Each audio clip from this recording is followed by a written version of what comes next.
Amanhã eu falei sobre 4 características, 4 evidências de um homem ou uma mulher de Deus. Quem estava presente aqui lembra? Foge, segue, combate, toma posse. Agora, eu vou dar aqui através das Escrituras o chão sólido para isso.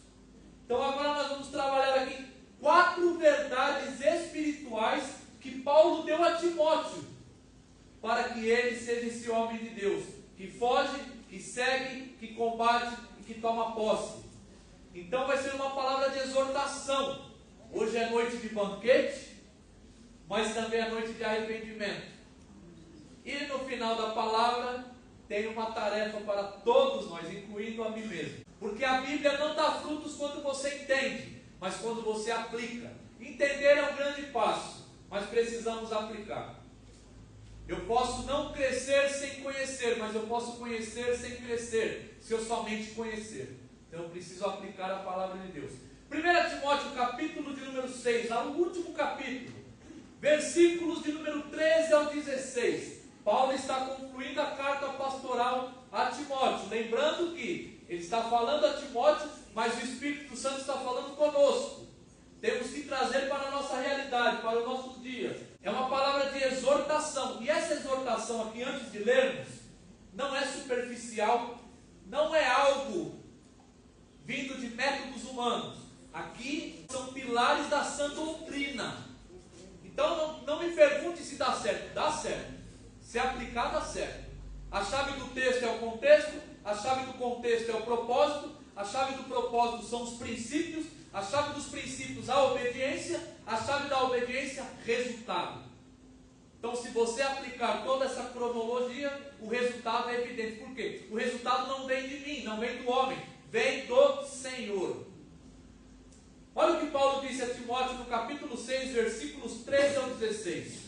Exorto-te perante Deus, que preserva a vida de todas as coisas, e perante Cristo Jesus, que diante de Pôncio Pilatos fez a boa confissão, que guardes o mandamento imaculado, irrepreensível.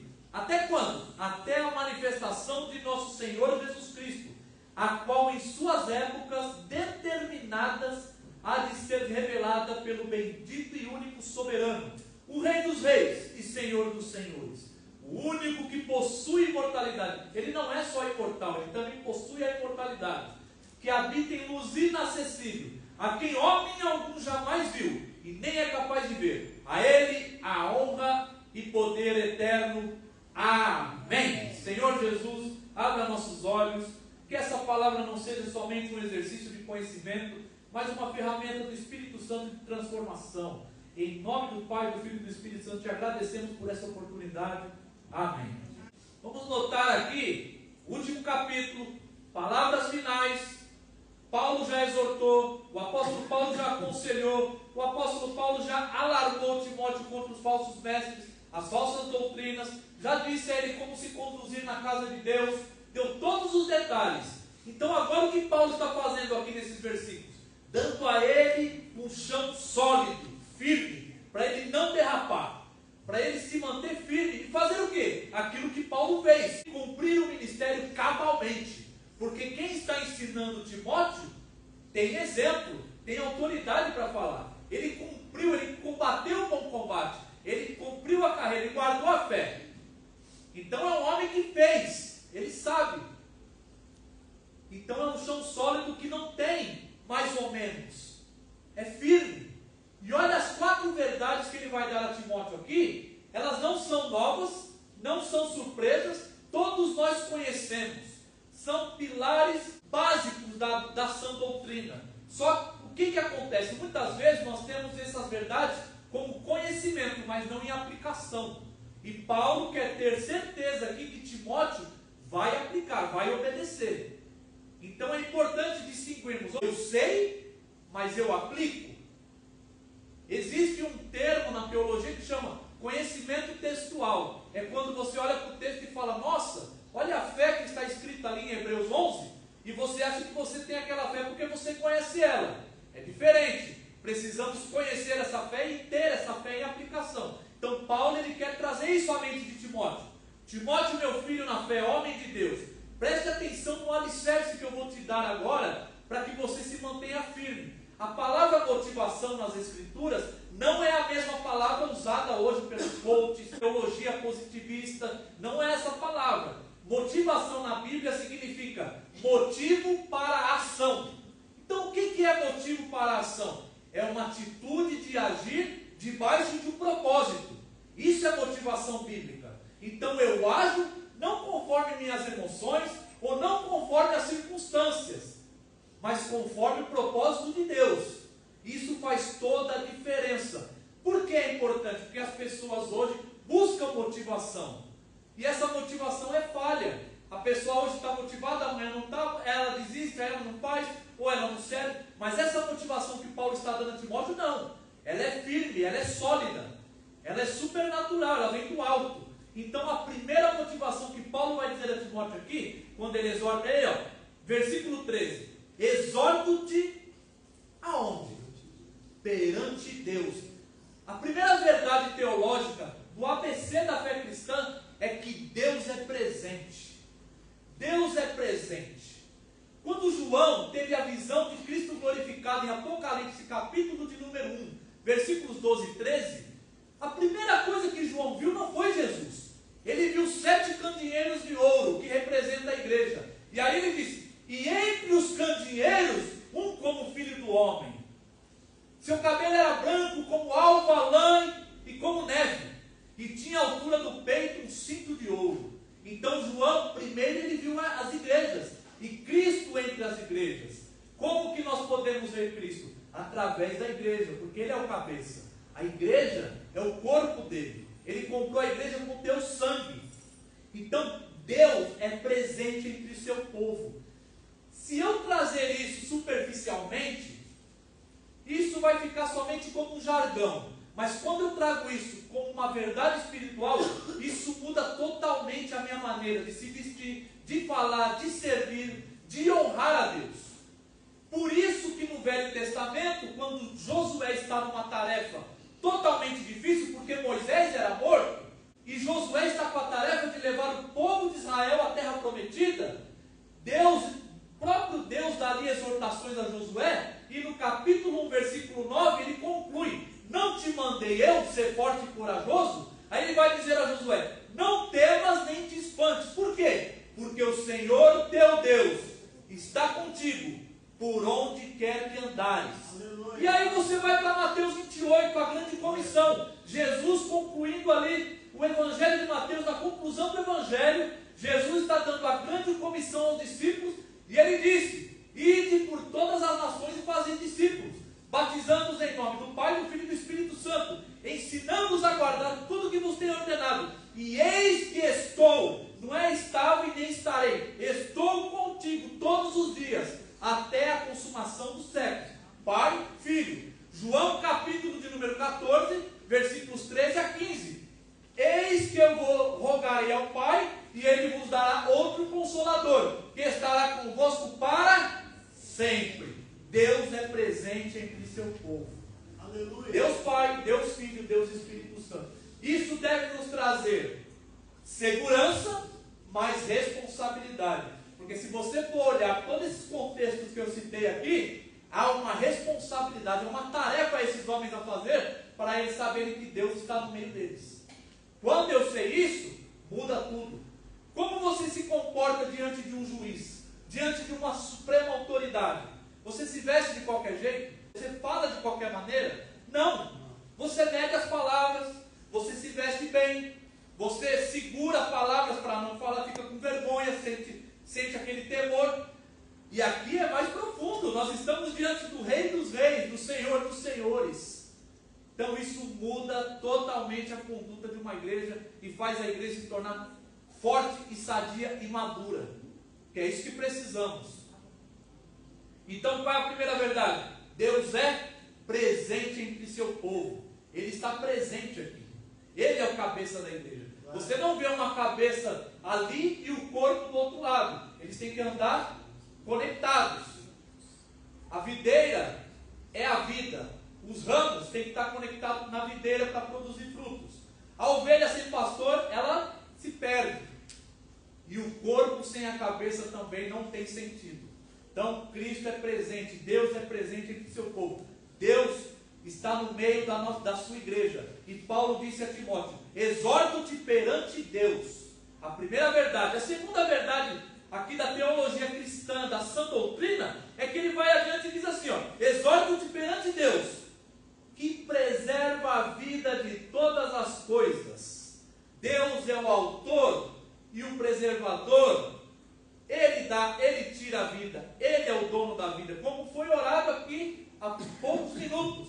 Gênesis 2:7: e formou Deus o homem do pó da terra, e soprou nas suas narinas, e o homem passou a ser alma vivente. Então Deus é o autor da vida. Agora a pergunta fica, quando nós estudamos a Bíblia, nós temos que questioná-las. Por que Paulo diz a Timóteo isso, nesse versículo, no final da sua carta?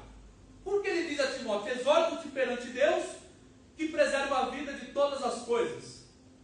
Por que ele diz isso? Você imagina a mente de Timóteo como estava. Não era um lugar fácil a igreja de Éfeso. Havia problemas exteriores e problemas interiores. Perseguição dos judeus e do governo, e dentro da igreja falsos mestres e falsas doutrinas. Timóteo já observava o que Paulo sofria: apedrejado muitas vezes, açoitado outras vezes, preso muitas vezes. Então Timóteo devia estar se questionando: qual será o próximo capítulo? O que irá acontecer comigo? Perseguição? Prisão? Morte? E Paulo está dizendo: Timóteo, não se preocupe, porque a tua vida não pertence a você, pertence a Deus. Ele é o autor da vida. Aleluia. Olha o que ele disse em Lucas, capítulo de número 12. Eu quero ler rapidamente, porque faz parte da mensagem. Versículos 4 ao 9. Posso ler? Digo-vos, pois, amigos, é Jesus dizendo aqui: digo-vos, pois, amigos meus, não temais os que matam o corpo e depois disso nada mais podem fazer. Eu, porém, vos mostrarei a quem deveis temer. Temei aquele que depois de matar tem poder para lançar no inferno. Sim, digo-vos, a este deveis temer. Não se vendem 5 pardais por 2 asses? Entretanto, nenhum deles está em esquecimento diante de Deus. Versículo 7. Até os cabelos de vossa cabeça estão todos contados. Não temais, bem mais valei do que muitos pardais. Digo-vos ainda: todo aquele que me confessar diante dos homens, também o Filho do Homem o confessará diante dos anjos de Deus. Mas o que me negar diante dos homens, será negado diante dos anjos de Deus. E olha o que ele disse sobre a avareza, no versículo 13 em diante, olha o autor da vida aqui, está falando da vida, é Deus somente que tem o poder da vida. Nesse ponto, o homem que estava no meio da multidão lhe falou: mestre, ordena a meu irmão que reparta comigo a herança. Mas Jesus lhe respondeu: homem, quem me constituiu juiz ou partidor entre vós? Então lhes recomendou: tende cuidado e guardai-vos de toda e qualquer avareza, porque a vida de um homem não consiste na abundância dos bens que ele possui. E lhes proferiu ainda uma parábola dizendo: o campo de um homem rico produziu com abundância, e arrazoava consigo mesmo dizendo: que farei, pois não tenho onde recolher os meus frutos? E disse: farei isto, destruirei os meus celeiros, reconstruirei maiores ainda, e recolherei todo o meu produto e todos os meus bens. Então direi à minha alma: tens em depósito muitos bens para muitos anos, descansa, come, bebe e regala-te. Mas Deus lhe disse: louco, esta noite te pedirão a tua alma, e o que tens preparado para quem será? Assim é o que antes entesoura para si mesmo e não é rico para com Deus. Então Deus é o autor da vida. Não tenha medo. Se Deus colocou você para pregar o evangelho, pregue a palavra. Se Deus colocou você para exortar, exorte. Se Deus te chamou para fazer a vontade dele, faça. Não tenha medo, porque a vida não está na mão de homens, não está na mão de governo, a vida está nas mãos de Deus. Isso serve para nós e para nossos filhos. Ah, eu estou com medo que meu filho vai viajar ou estudar. A vida está nas mãos do Senhor. Ele é o autor, é Ele quem dá a vida. Não temas. Isso Paulo está exortando a Timóteo e hoje o Espírito Santo está exortando a sua igreja. Primeira verdade, Deus é presente. Segunda verdade, Deus é o autor da vida. E a terceira verdade, exorto-te perante Deus que preserva a vida de todas as coisas, e perante Cristo Jesus, que diante de Pôncio Pilatos fez a boa confissão. Qual confissão? Jesus é rei. João capítulo 18, versículos 33 ao versículo de número 38. Tornou Pilatos a entrar no pretório, chamou Jesus e perguntou-lhe: És tu o rei dos judeus? Respondeu Jesus: Vem de ti mesmo esta pergunta, ou outros te disseram a meu respeito. Replicou Pilatos: Porventura sou judeu? A tua própria gente e os principais sacerdotes é que te entregaram a mim. Que fizeste? Respondeu Jesus: O meu reino não é deste mundo.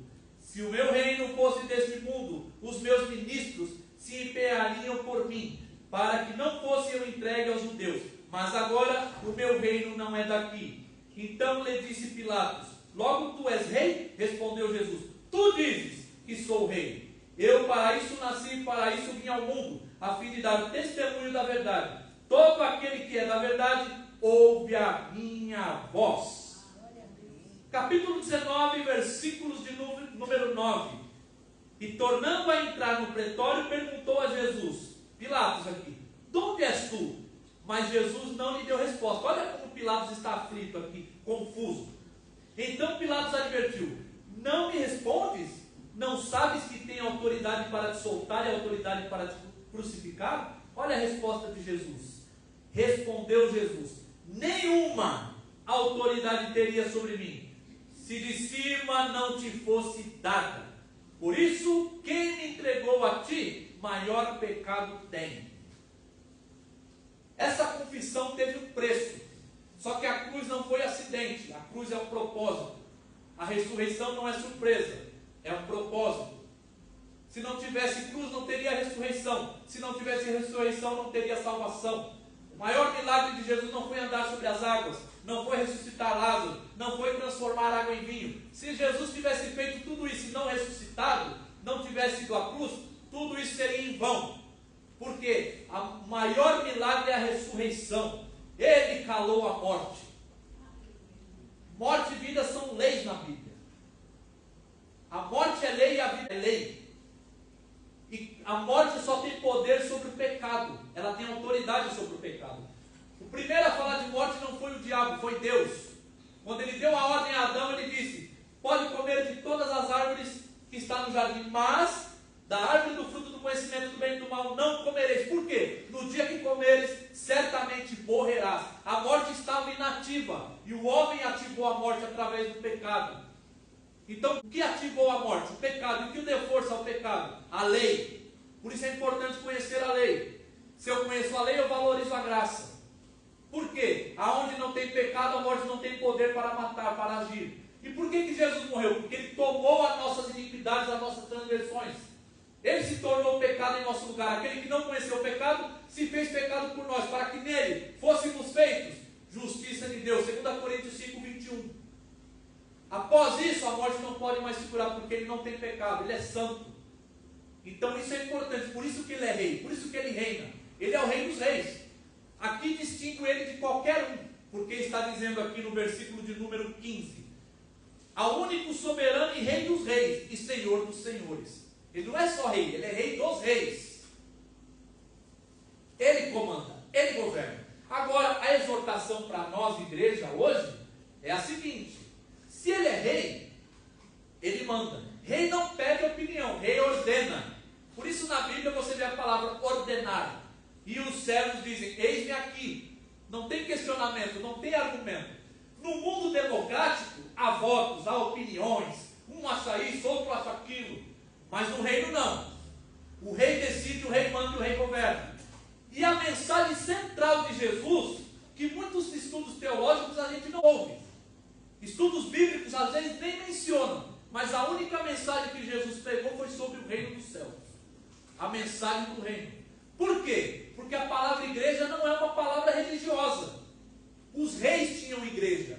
Se você estudar o contexto romano, o contexto dos imperadores, só um rei podia ter uma igreja, uma eclésia. Por isso que Jesus disse em Mateus 16, eu edificarei a minha igreja. Ela é diferente, ela é minha. Igreja é onde você se reúne na presença do rei para tratar assuntos do reino e influenciar a terra. Todo rei fazia isso. Por isso que Salomão em Eclesiastes ele fala, palavras do pregador, filho de Davi, rei de Israel. Quando ele está falando em Eclesiastes, ele está ensinando sobre o propósito da vida. Tudo é vaidade debaixo do céu. Quando um rei abria a boca, era muito importante, não tinha pessoas distraídas, era algo sério. Se o rei abriu a boca é porque tem algo muito importante a ser ouvido. Por isso que nós temos que considerar Jesus como rei. Quando nós ouvimos Jesus, nós temos que falar, eu preciso ouvir o que o meu rei está falando. Isso é muito sério, isso faz uma diferença tremenda para a igreja. Por isso que Paulo está dizendo a Timóteo, olha, na presença de Deus eu te exorto, aquele que é autor da vida, aquele que tem poder sobre a vida, que preserva a vida de todas as coisas, e perante Cristo Jesus, que diante de Pôncio Pilatos fez a boa confissão. Qual a boa confissão? Eu sou rei. Por isso que ele foi entregue, por isso que ele foi morto, porque ele não era mais um, ele era rei. E César era rei. Quem você serve? O rei dos reis. E servir o rei, ser cidadão do reino tem um preço, tem um custo. Por isso que eu falo que faz a diferença. Eu falar que eu sou um cristão somente, eu ser um cristão legal não vai me trazer problemas.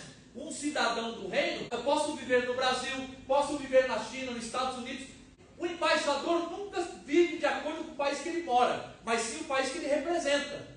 Então, se eu moro no Brasil, eu não vivo igual brasileiro, eu vivo na conduta do reino. Eu represento o reino no Brasil. Se eu moro na China, eu sou embaixador do reino na China. Então, eu não vivo conforme o costume chinês. Eu respeito o costume chinês, mas eu vivo como embaixador do reino. As minhas atitudes, os meus valores são do reino. Por isso, eu prego numa igreja multicultural. Tem coreanos, angolanos, africanos, americanos, chineses. Mas eles aprenderam lá, através da sã doutrina. Eu respeito a cultura deles, mas dentro da igreja, a cultura que manda não é a minha, não é a deles, é a do reino. Nós servimos o mesmo rei. E aí os conflitos acabam. Porque não é mais o que eu acho, o que eles acham. É o que Jesus, o rei dos reis, determinou.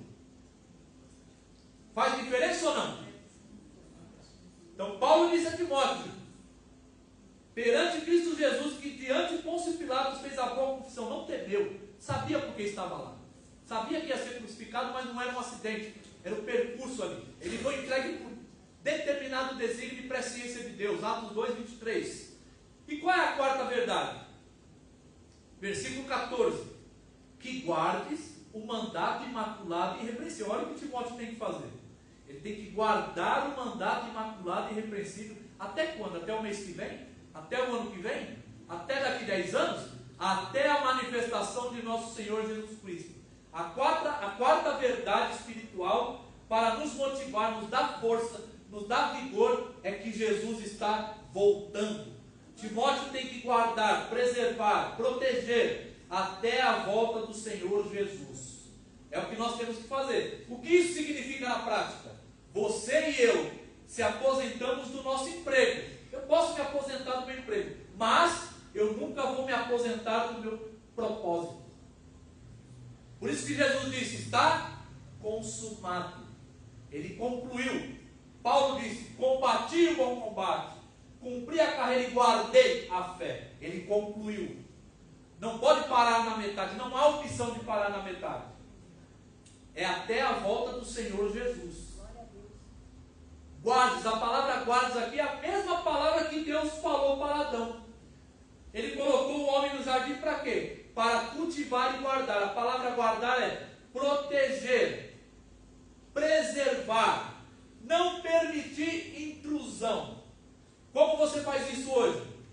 Manejando bem a palavra da verdade. A palavra de Deus é a espada do Espírito. Se você tem uma espada e não sabe manejar ela, o inimigo vai usar a tua espada para ferir você. É o que ele fez no paraíso. Eles estavam no paraíso e através da mesma palavra que Deus proferiu para Adão, consequentemente ele deve ter dito a Eva, e a serpente enganou eles com a própria palavra. Foi assim que Deus disse? É certo que morrerás? Não morrerás. E é isso que Satanás faz. Só que no deserto, Jesus Cristo, o verbo vivo, não caiu em tentação. Por quê? Ele gritou com Satanás? Ele fez barulho? Não. Ele disse, está escrito. Deuteronômio 8,3, nem só de pão viverá o homem, mas de toda a palavra que sai da boca de Deus. Deuteronômio 6,16, não tentarás o Senhor teu Deus. Deuteronômio 6,13, só o teu Deus servirá e só a Ele adorarás. Ele citou as Escrituras, ele sabia manejar bem a palavra da verdade. Então o soldado não tem só a espada, mas precisa manejar bem. 2 Timóteo 2,15, se apresente como um obreiro que não tem do que se envergonhar, que faz o quê? Que maneje bem a palavra da verdade. Você tem manejado bem a palavra da verdade? Nós temos um ataque de Satanás hoje, que fica rolando o Instagram e o WhatsApp. Folheia aqui, folheia aqui, use os seus dedos aqui, porque se você não servir esse rei, tem 3 reis aqui que vão querer que você sirva a ele. Primeiro é Satanás com a sua apostasia e mentira. O segundo é a própria carne, você vai querer colocar você no trono da tua vida. Ou o mundo, que impõe padrões que hoje são padrões, amanhã não são mais, e a gente acaba seguindo. Então sirva o Rei dos Reis, o Senhor dos Senhores, Jesus que está voltando. No capítulo de número 4 de 2 Timóteo, olha o que Paulo disse a Timóteo. Versículo 1, conjuro-te perante Deus e Cristo Jesus, que há de julgar vivos e mortos pela sua manifestação e pelo seu reino. Preste atenção aqui, essa é a lição para nós. Essa é a aplicação para a igreja hoje. Banquete. Paulo disse, examine-se o homem a si mesmo. Na manhã eu mencionei, essa palavra é pessoal, porque Paulo disse, tu, Timóteo, ó homem de Deus. Então é pessoal. E aqui, a lição é, antes da volta do soberano Deus, de Jesus Cristo, que no versículo 15 Paulo diz assim, a qual em suas épocas determinadas, Deus já determinou há de ser revelada pelo bendito e único soberano Rei dos Reis e Senhor dos Senhores. A tarefa da igreja não é ficar fazendo a exegese do jornal. Aparece uma guerra, nós temos que observar os sinais, é óbvio, Jesus ordenou fazer isso. Mas muitos cristãos fazem a exegese do jornal. Aparece um crime, um terremoto, aparece um novo presidente, é o anticristo, Jesus está voltando. Deus nunca falou para nós ficar fazendo isso. Ele disse para nós estarmos preparados. Não importa se vai vir agora, antes da tribulação, depois, não importa. O importa é estar preparado. Essa é a questão. O diabo engana. Ele faz a gente mudar o foco. Será que agora? Será que ele está vindo? Será que daqui 10 anos? Deuteronômio 29, Moisés escreveu aos israelitas: as coisas encobertas pertencem ao Senhor nosso Deus, mas as reveladas para nós e nossos filhos, para que nós venhamos cumprir toda a palavra da verdade. Então foca aqui. A lição hoje é, antes de Jesus vir e julgar, porque nós somos crentes em Cristo Jesus, temos galardão, mas Ele vai vir julgar os vivos e os mortos. Nosso julgamento não é para condenação. O julgamento de quem está em Cristo já é salvo.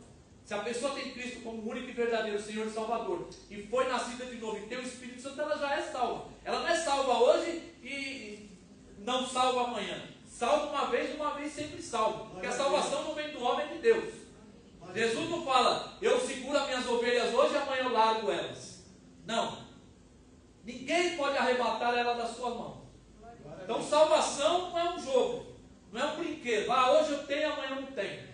Só que a questão aqui é, faça um julgamento antes que o Senhor dos Senhores e dos Reis dos Reis te julgue. Como eu estou me comportando até a vinda do meu Senhor? Como eu estou servindo até a vinda do meu Senhor? Como eu estou tratando a minha esposa até a vinda do meu Senhor? Como eu estou tratando o meu marido até a vinda do meu Senhor? Como eu estou tratando os meus filhos até a vinda do meu Senhor? Como eu estou trabalhando na empresa que eu trabalho até a vinda do meu Senhor? Como eu eu estou pregando o Evangelho até a vinda do meu Senhor? Como eu estou tratando meus irmãos até a vinda do meu Senhor? Quem sou eu debaixo da pressão até a vinda do meu Senhor? Quem sou eu quando as coisas não dão certo até a vinda do meu Senhor? Quem sou eu lá fora no mundo até a vinda do meu Senhor? Como eu me visto até a vinda do meu Senhor? Quais palavras eu ouço, eu digo, eu pronuncio até a vinda do meu Senhor? Faça uma autoavaliação até que Ele venha. Esteja preparado. A igreja tem que estar preparada. Jesus não vem buscar o mundo, Ele vem buscar a igreja. Por isso que a igreja tem que pregar o Evangelho.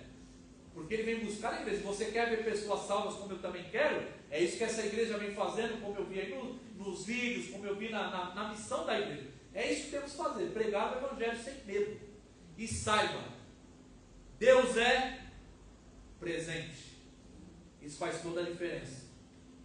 Não trate esse presente superficialmente.